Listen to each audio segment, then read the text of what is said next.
Good evening there, everybody. What is happening? Hopefully, y'all are having a wonderful day today.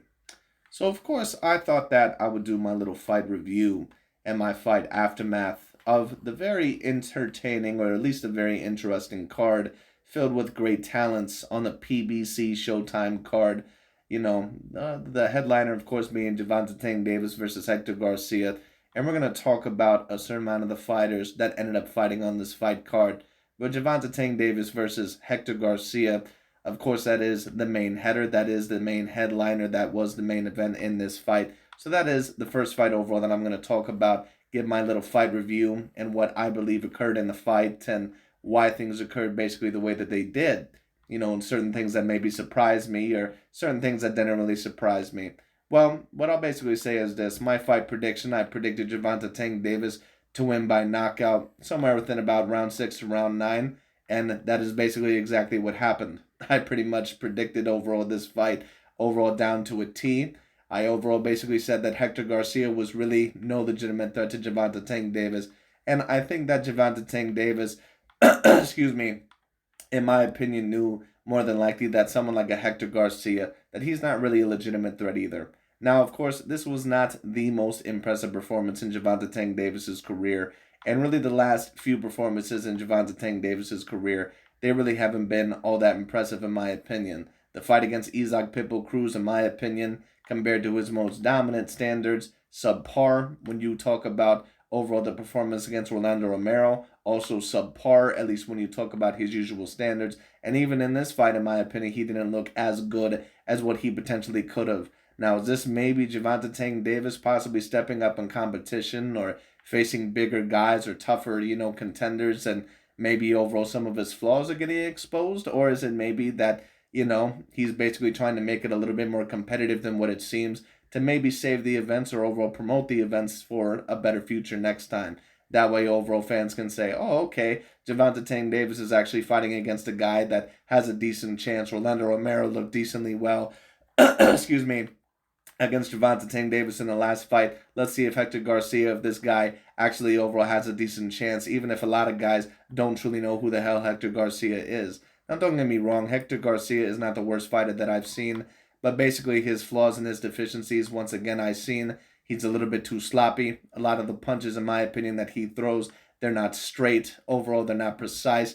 And when you also talk about his defense is very leaky. He's mainly a pressure fighter, and in certain moments he did pressure Gervonta Davis very decently well. But in my opinion, one of the mistakes that he actually was doing was trying to outbox Gervonta Davis. And if you're a fighter like a Hector Garcia, in my opinion, you're not going to be able to outbox Gervonta Davis. And there were certain people also stating that, excuse me, I apologize. There were certain people also stating that they believed that Hector Garcia was winning the fight. I'm not one of those people. I do not believe that Hector Garcia was winning this fight. I personally think that Gervonta Davis was clearly winning the fight. You can maybe argue that Hector Garcia had won two, maybe three rounds if you want to go that far. I'm not necessarily sure if I would even go that far. I think that the majority of the time that Gervonta Tank's defense was usually pretty decently on point. Now, there was a few times in this fight where he did get hit decently well, not necessarily by shots that almost knocked him down or anything like that necessarily, but still decent shots overall nonetheless. Pretty much like how we seen in the Rolly Romero fight or the Rolando Romero fight, and also, of course, in the Isaac Pitbull Cruz fight. So is this Gervonta Davis finally getting exposed for who it truly is, or is this Gervonta Davis kind of carrying the fighter in the ring with him that more than likely he knows probably doesn't belong in there with him, but he's kind of waiting for that Ryan Garcia fight? In my opinion, I believe it's the latter. And every single time that Hector Garcia seemed to turn it up a little bit with the offense, Gervonta Davis would come right back in there and he would pretty much turn it up and rip him to the body and get him with a certain amount of hooks, get him with a good little overhand left. It was very clear that he was trying to set up Hector Garcia for that overhand left, and eventually he caught him. And once again, like I said, Hector Garcia, who does not really have that good of a defense, and he pretty much never keeps his hands up, even while he is in the pocket or in punching range, it was very easy when Gervonta Davis was able to set up the left on the inside on the null that he was able to knock him out. And once again, I already stated this. In my opinion, if Gervonta Davis really wanted to, against that of Hector Luis Garcia, against a fighter of his caliber, And once again, he's not the worst fighter that I've seen, but I wouldn't rank him anywhere above a B. In my opinion, he's really not even on the same level as someone like an Oscar Valdez. I'm not really even 100% sure if someone like a Hector Garcia would beat someone like a Robson Conceição. I would maybe favor him over someone like a Robson Conceição. But in terms of a real deal A grade fighter, he's never going to beat those fighters. He's never going to beat the Davises. He's never going to beat the Haneys, the Lomachenkos, the Ryan Garcias. He's never going to beat those guys. He's not on those level. He's not on those guys' level. He's not on their caliber. It just is what it is. Once again, his defense, in my opinion, is not the strongest. Now he did try to outbox Gervonta Davis on the back foot to a certain degree. In my opinion, I believe that was a little bit of a mistake for Hector Garcia. I believe all in all that his best chance was to try to mix it up with Gervonta Davis. Now, of course, I also believe that it would be great overall to utilize a little bit of boxing and try to move in and out of the mid-range. Now, I think the best way to beat someone like a Gervonta Davis, if you're someone like a Hector Garcia, and if you don't have a certain amount of height and reach over him like that, maybe of a Devin Haney, is to probably all in all pressure Gervonta Davis, or at least try to overwhelm him, and on top of that, move in and out of the zone, pretty much overall like what a Vasily Lomachenko would be able to possibly do over Gervonta Davis or over a certain amount of his opponents. Not only overwhelm his opponents, but be able to also box very well in the mid-range, move in and out, hit certain angles. But the problem is that Hector Garcia was not really hitting him with unique angles. He pretty much was just moving off at certain times and, not really moving his head to the greatest of degrees. And once again, not keeping his hands up. So it just is what it is. And eventually he ended up getting caught by that of Gervonta Davis. And like I said, once again, I don't believe that Gervonta Davis was really fighting at 100% in this fight. And that basically is me saying that I think that he basically knew that Hector Garcia, that he was not on the same caliber. And I think that overall he pretty much carried him into the 9th round. But when things really started to get serious and really started to get competitive, Gervonta Davis got in there. He landed the certain shots that he needed to. And of course, he ended up hitting him with a very good left hand, I believe, in the 8th round it was. And then, of course, after that, apparently Hector Garcia could not see at the end of the round for whatever reason. Hopefully he's okay.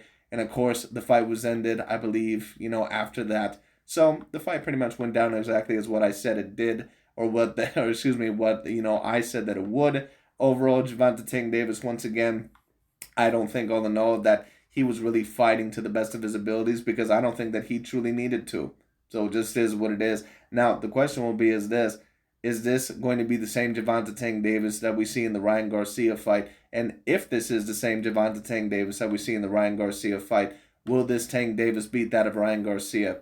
And what I'll say is this. If this same Gervonta Davis shows up against Ryan Garcia, this fighter that seems to be a little bit overall, a little bit wary overall of throwing certain punches when it comes down to it, and does not seem to be quite as sharp, at least in my opinion, he may very well lose to Ryan Garcia. But in my opinion, we're going to see a decently better version of Gervonta Davis. I think he's going to take that fight extraordinarily seriously. And I think we're also going to see a better version of Gervonta Davis. We're going to see him better offensively. I think more than likely we're going to see a performance out of him more than likely than what we've seen in the Mario Barrios fight, where I thought that he looked probably the sharpest that I've ever seen in his career, at least against an opponent that size. So all in all, I think it's going to be very particularly interesting. But I believe that we're going to see a better version of Gervonta Davis against Ryan Garcia. Once again, there were certain people that, basically stated, well, I believe that Devin Haney and Shakur, if those two face Gervonta Davis, Tank overall is going to get dominated.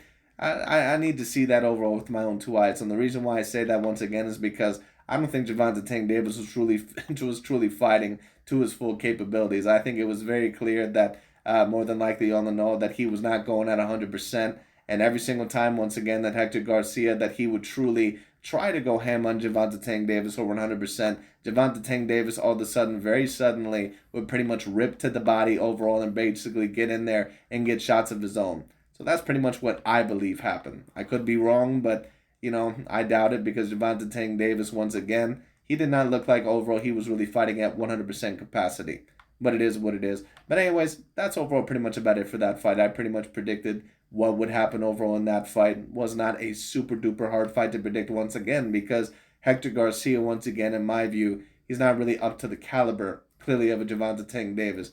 Now, to talk about the other fights, excuse me, that ended up occurring on this fight, Duran Boots Ennis, of course, who was one of the higher ranked contenders in the welterweight division and certainly one of the most talented. He had a unanimous decision a little bit unexpectedly and a little bit of a competitive, or at least overall a very tough fight against, I believe, a Ukrainian fighter. I do not remember the dude's name personally at the moment, but with his movement and with his use of angles overall and with his decent defense, he was able to give Jaron Boots a very decently tough fight. But he didn't really do anything enough, at all really to win the fight. He really did not win, or excuse me, he really did not fight to win the fight against Jaron Boots. He really only fought to survive. That pretty much was about it. He pretty much overall came in that fight to show that, he had a good showing, not really to win the fight. He did nowhere near enough to win that fight. Overall, the pace was pretty much dictated by Jaron Boots. Of course, he was not able to land a lot of things flush. I don't even believe that Jaron Boots ended up getting one knockdown in the fight. But I think overall that it was a very decent test. At the moment, Jaron Boots is more than likely not ready for someone like a Terrence Bud Crawford or an Errol Spence Jr. But I think all in all that I would like to see him in a fight such as possibly a Keith Thurman, maybe someone overall like a Danny Garcia. But of course, now that I think about it, Danny Garcia, I believe, is at 154 at the moment. Maybe another fight, Virgil Ortiz, but of course, Virgil has not sounded super interested in the past, so we'll see. But it's going to be very interesting to see what happens with Jaron Boots Ennis. He is an extraordinarily gifted fighter, especially physically, and I also believe that he has great skills.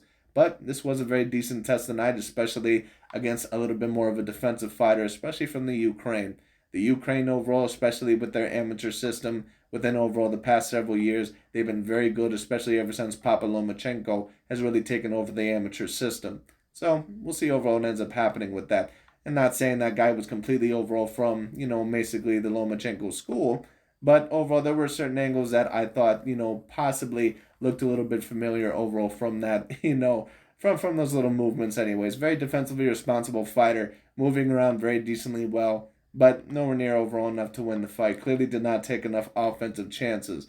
And then, of course, when you talk about, I believe, the other fighter all in all that was on the card in the welterweight division, Rashidi Ellis, I believe is the name. Of course, that was the upset of the night because he ended up losing, I believe, to a fighter by the name of Villa.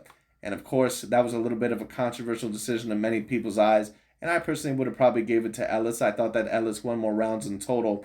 But when you make the fight that competitive in certain rounds, and it was very clear that he could not handle the pressure a lot of the times when Villa, who really, to be quite honest with you, came across to me as a very, very one-dimensional pressure fighter. When he pretty much put Rashidi Ellis on the ropes, and Ellis basically had no answers for that type of pressure, and his defense seemed a little bit leaky to the point to where he cannot handle it. And on top of that, you get knocked down, in the last round twice on two separate occasions. You really have no one else to blame but yourself to why you ended up losing that fight. Excuse me. And in my opinion, even though I probably would have gave Rashidi Ellis overall the decision, do I personally believe that Rashidi Ellis is going to return in the welterweight division and going to become a champion in that division?